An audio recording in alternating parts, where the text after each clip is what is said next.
Hello, everyone. My name is David Robinson, the lifeguard. Welcome to Clubhouse Weekly, episode 5, 2019. I'm going to do something different this week. I really haven't felt that inspired the last few weeks because I've constructed such a poor team, and I really haven't. I haven't had a lot. I'm trying to turn a $20 freezer into a Toyota Corolla just to make the playoffs, and it hasn't been that fun, like breaking down the matchups and things like that, and criticizing coaching decisions because I just wish, man, I wish I could make those decisions. So I decided to do something different this week. I'm just going to go through every team. We're 4 weeks in. There's a lot of things that teams can do, whether you're at the top of the league, the bottom of the league. And I've been in all those spots, played enough fantasy in my life where I've had that 0-4 start with the worst points in the league. I've had that 4-0 start with the best points in the league. I've had that 2-2 start where, gosh, I have so many points, but I run up against the best team every week. And, all those things. I've been everywhere in between. So I'm just going to take some time and go through every team and think some of the adjustments you should make and how you should strategize for the rest of the season. So we'll start at number 12, Becky's multiple scoregasm team. And she's in a tough spot. 4-4. I'm not going to lie. You probably have to have 7 wins to make the playoffs, maybe 8. So, we're looking at really having to run off a lot of wins here. And how do we do it? Well, she's going to have a tough time, but really at this point in the season, for her, I think that she needs to trade one of her best players. I'd be looking to trade Julio Jones or Matt Ryan. Julio maybe for a combination of like a running back 1 plus a wide receiver 2 to one of the better teams, so you can fill out your roster. Matt Ryan, maybe you can get a running back 1 or 2 for him, and then play, quarterback roulette on the waivers every week. George Kittle, play tight end streaming, and you can get yourself a wide receiver 1, probably off the better teams. Probably have a better wide receiver than anybody you have right now, outside of Julio. Or a running back. Actually, you need running back. So, change George Kittle for a running back right now. I think that would be a great decision. And then honestly, just a quick look at your bench, Becky. Let's get rid of Rashad Penny. Let's get rid of Jamal Williams. These guys are not going to pan out. They're not going to do anything. Even Kenyon Drake, maybe get rid of. And just, you got to start taking flyers. You got to get out there and get players. And, if you do make these trades, where you're playing you're streaming quarterbacks, you might want to roster 2 quarterbacks every week so you can play the better matchup on a week in and week out basis. So that'd be my advice to you. Best of luck to you. Over to my team. I'm working, obviously. I need to hope that LaShawn McCoy dies real soon. Damian Williams is supposed to be back this week, so I'm losing a running back there. I have Darrell Williams in Kansas City. He's been starting for me. I probably had my best week of the year last week. And I do feel like my team's on the uprise. I get Golden Tate back from suspension, which is hopeful. Tyreek Hill probably back in 2 weeks. That's nice. I hope it works out for me. And, obviously I'm going to be out there trying to do things as well. But, I don't want to talk about my team that much. It's not that much fun. We'll go over to Amir's team. And honestly, here's the thing, guys. I would think that if, the 12 of us all sat down in a room and we had, NFL Trivia Day, I'm pretty sure that Amir and I would win. Him 1A, me 1B, 1A, 1B, however you want to put it. We would win. So, it sucks. Amir ran in some variants like I did. I lost my, I had the Antonio Brown saga, which you could say is a bad draft pick. I would agree with you. Maybe it was, but it seemed like good value. I had Tyreek Hill go out. I had some excuses, and Amir's got a pretty good excuse right now too. Saquon Barkley out 4 to 8 weeks. Honestly, Amir, you're at 1-3. You're going to have to look to do well the rest of the season to make the playoffs. I think you look at some of those big guns out there, those big teams at the top of the league, and maybe you trade Saquon Barkley. Maybe you can get a wide receiver 2 for him right now, or a tight end for him right now. I have no problem with that. I would have no problem with you trying to trade Aaron Rodgers, to upgrade. What are we looking at, man? The tight end possession? Yeah. Go see if you can throw Rodgers out to somebody for a decent tight end, because, we're really not looking at a decent tight end on your roster right now. Drop. Who should we drop here? I don't think you need Fant on your team. Yeah. Oh, jeez. Yeah. There's not a. I think you should start Robert Woods every week. I noticed last week you didn't start Robert Woods. That's just a start of it and forget about it guy. You have a few of those. Like, this squad is not that bad, but I think that those trade. I think a Saquon trade would be good for you. I know you're gonna it would suck to trade Saquon Barkley for Larry Fitzgerald right now, but it's kind of the position you find yourself in, and you could target some of those better teams that they'd be like, oh yeah, if you're Mike or Steven or one of those top teams in the league right now that probably has the playoffs in the future, them thinking they have Saquon Barkley on their bench that they can roster until playoff time, they're going to be happy about that. And we have to make some sacrifices here at the bottom of the league, because now all we're doing is trying to figure out how to make the playoffs. We'll move over to Jack's team real quick here. Jack's 1-3, but he's the best out of the 1-3 teams, so his points aren't that bad. He has tiebreaker advantages over some of the teams, so I think Jack's a team that, that 7-win threshold probably really does get him in. He's not going to have to worry about tiebreakers and, putting up a ton of points here in the next few weeks. You just got to get some wins. And how do we do that? Obviously, Deshaun Jackson back is going to help you. And hope he stays healthy. That's an old dude. It's kind of a risky draft pick, but he looked great in week 1. And hopefully he can come back and get back to that form for you. You need Carlos Hyde to stay healthy as well. And I've never been a huge Carlos Hyde fan, but he is a guy that you're starting on a week in and week out basis. I'd look to trade either one of your running backs. I'm looking at the team real quick here, but I do believe if I look at Jack's team, my flex position start right now is Carlos Hyde. And we have Damian Williams on the bench. We have 4 running backs that we want to start on a week in and week out basis. So, if we're starting Emmanuel Sanders at wide receiver and Will Dissly at tight end, we need to trade one of those running backs as quick as possible for an upgrade there at either tight end or wide receiver. Paul Richardson's starting for you. Let's do that. Let's get rid of one of those running backs and get a receiver.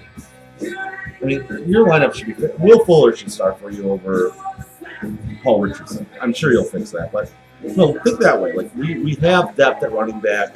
We need to get some wins. We need wins quickly. Let's trade away one of those running backs. Let's get a top receiver. This league, why don't we make trades? Nobody makes trades. Maybe people don't pay attention, but that's what you would do. And I like Jack's team. I call it one of my favorite teams post draft, and I think he has a real chance here to make a run, but he's got to do something about that. We need receivers, and we have running backs, so let's fix it. Over to Derek's team. I'm sure Derek doesn't watch, but I'm going to talk about it anyways. John Ross, Cincinnati Bengals wide receiver, dead, so we can drop him. Yeah, so what we're going to want to do here is you need a tight end, and again, this is another team that is just rich at running back, which is a nice commodity to have. We're starting Zeke Elliott at the flex. We have Kerryon Johnson, Nick Chubb.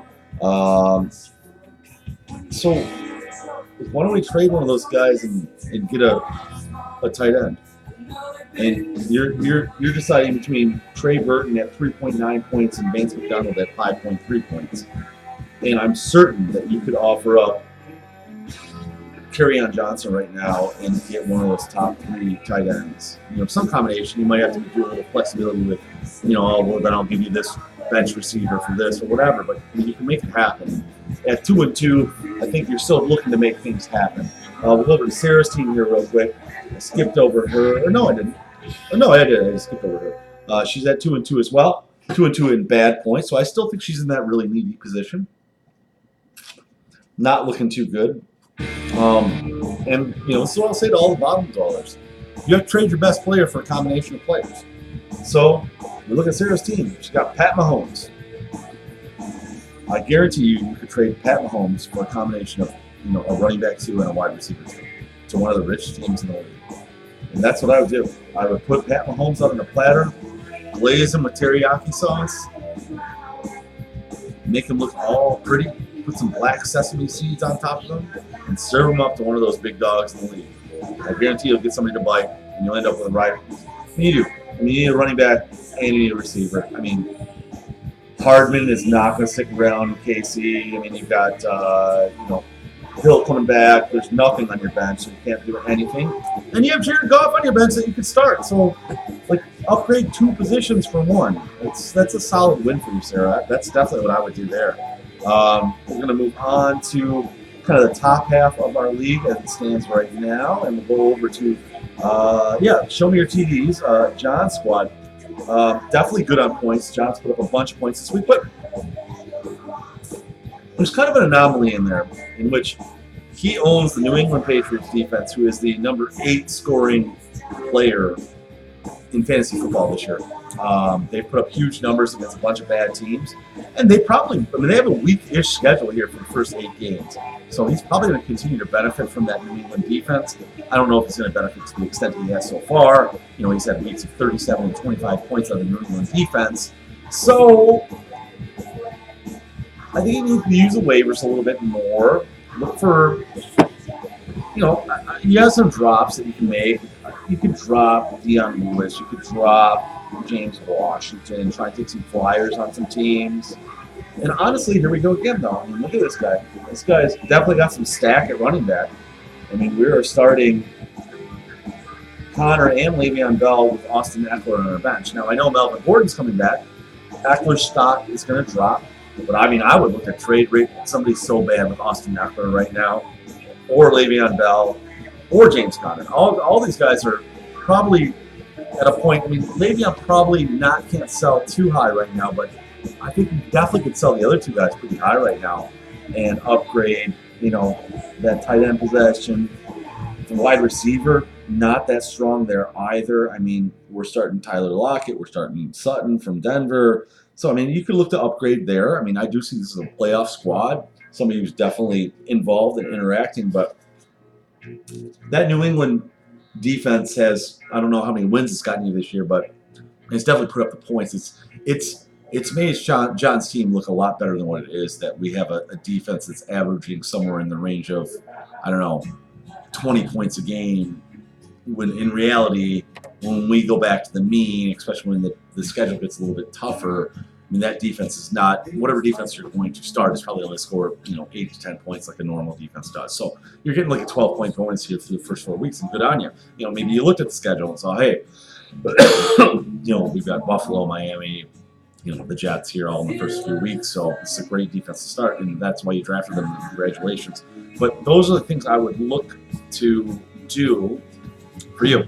Over to Anthony Johnson's team, Commissioner's team, and I mean, this is definitely a team I like.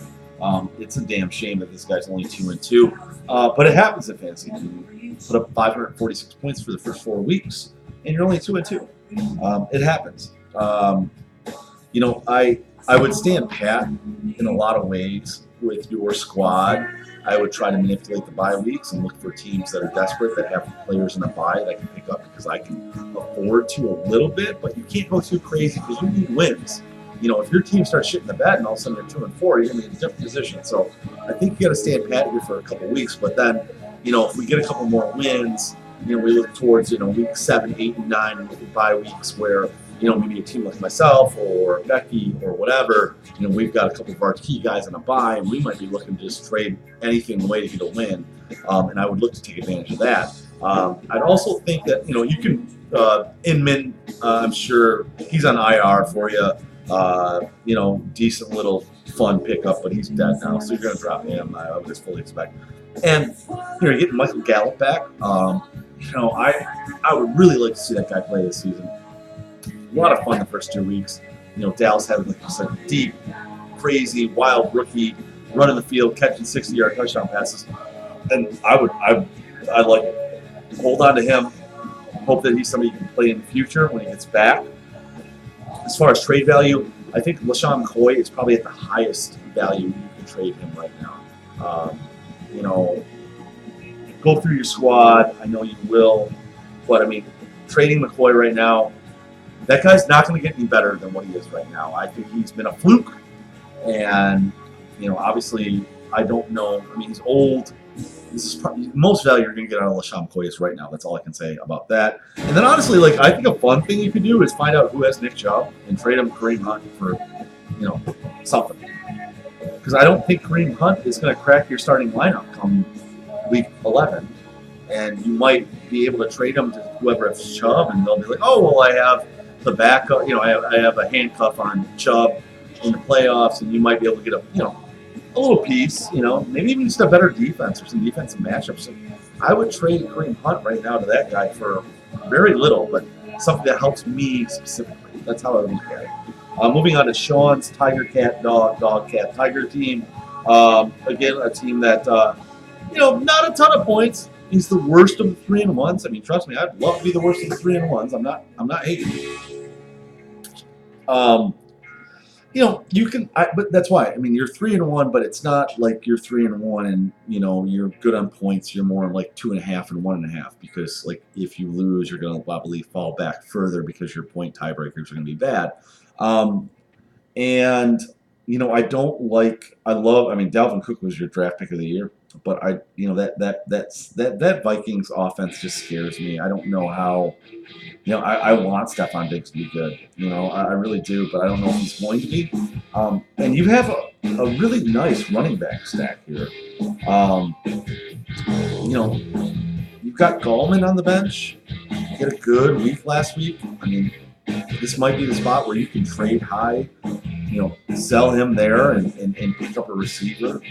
You know, that you need. You know, we're starting Curtis Samuel, which is fine. I'm not saying it's bad, but you know, we can upgrade that receiver position and help you navigate the bye weeks a little bit. When we look at that, you know,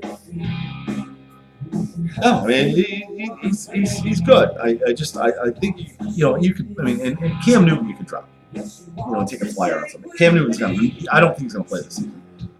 He's got that foot problem. 4 to 8 weeks. I mean, really, what's the point of holding on to him? I mean, I don't think anybody's going to pick him up in the next 3-4 weeks. If you really love Cam that much, just put a waiver claim in on him for him in week 9 and he'll get back. So I would make a drop there, pick somebody else up. I like the Cole Beasley pickup. I think that Beasley somehow is like 8th in targets this season, even though his points aren't that high. You know, that's a nice fallback for week, you know, bye-week plug-ins. And, you know, we've got some bench depth there, but that's definitely what I would do. I would look to trade Gallman or, you know, maybe even trade one of your, I mean, see what's out there for Marlon Mack. He's going to beat up, you know, see what you can get, pull off a, you know, a trade rate there. Or, yeah, that's what I would do. I'd keep Cook, though. I wouldn't even think about trading him. And I like this lineup. It's solid. And you can stand pat in a lot of ways there, but that's where I'd leave. We'll move over to Jamie's team here real quick. I don't know how much time I want to spend on this because I know Jamie doesn't care. And she doesn't listen and she doesn't watch, but you know, I like to do these things. That's fun for me. You know, I think she should stand pat in a lot of ways, but we have 0 moves from Jamie. So, and I think that if we look at Jamie's team here real quick, like we have guys that are dead on her bench, so she just doesn't really care that much. She's doing well, so congratulations to her. But you know, Jordan Reed's dead. N'Keal Harry's dead. You know, I think we need a wide receiver here, right? Yeah, Christian Kirk is questionable, and we're starting him, so that means we have too many running backs probably because you're doing well. No, we have the right amount of running backs. So we have 2 good quarterbacks because we have Baker and Lamar, and I would trade Lamar Jackson here for a top-tier wide receiver. Get a wide receiver 2 for Lamar Jackson. I bet you could trade Lamar Jackson for somebody lighter. I mean, his value is as high as it's going to be right now, too. I mean, everybody loves it's Lamar mania right now. I mean, it was probably at his highest peak last week, but still, I think you could trade Lamar Jackson right now for a wide receiver, too. You know, and you could have a nice, solid starting lineup there and be happy with it. And if you made that one move, I think you'd probably just fall asleep for the rest of the season and probably coach your way in the playoffs. It's a well-drafted team. And we're going to go on to the top 2 now here. This is kind of the richest 2 teams in the league, and you know, I think that Mike, the Sweet Nuts Buffet team, I mean, we're really looking good here. we're dealing with a little bit of bye week trouble right now. But honestly, we're getting the bye out of the way like real quick here, and so you're going to get to have a lot of fun real soon. And this is the advantage being at the top of the league. Like, you can manipulate the bottom dwellers because you can kind of say, well, I know you need this, and so you're going to give me more back. So, like, next week, Mike's going to have Kenny Galladay back, Marvin Jones Jr. back. I mean, he's already, like, his running back stack is Henry, Melvin Gordon, Sonny Michel. Oh, Philip Lindsay's on my bench. So I would definitely look to trade one of those 4 guys for a top wide receiver, like a wide receiver 1, like definitely a top 12 wide receiver in the league. Keenan Allen, like somewhere in there. Or a QB1. And I know you just traded away Dak Prescott, but I don't mean Dak Prescott. I mean like Pat Mahomes, Lamar Jackson, somebody like that, like a real top, like set it and forget it type of guy. So, and also I'd also like dig into it, and just look how, again, how we can manipulate the bye weeks and look at the bottom dwelling teams and when they have bye trouble, and that week going into week 7 when a team that is 2 and 4 has 3 guys on the bye, and I can feed you can feed a running back to them, and you get a lot more in return there. So that's where I'd look to go for you, Mike. Going over to the champion right now, top of the league, the Amari Sodomizer squad of Stephen Perriman, very proud of himself, and he should be. But I have a little different tune to Stephen's team than I even do to Mike, because I think that Stephen's team is obviously very good. They're 4-0. He doesn't have as much flexibility as Mike's team does right now. His bench is pretty much riddled with garbage. Not much that anybody would want to see, and I do think we're going to have some bye week trouble here if we don't start to shore this up now. So I think the urgency for Steven to make a little bit of a move is actually a little bit more. It's a little bit more urgent than even Mike's. And not that I think Steven is a bad team, but like I just think that like we're going to run into bye week trouble here real soon. And what do we do to fix that? Well, my suggestion to Steven's team, to Steve, is that I would trade away my best fantasy asset, which is Travis Kelce. Because I don't think you have to dump Kelce for, like, no tight end. Like, you could get Kelce, you could trade away Kelce, and you could probably get, Mark Andrews, Evan Engram, plus a running back for just Kelce.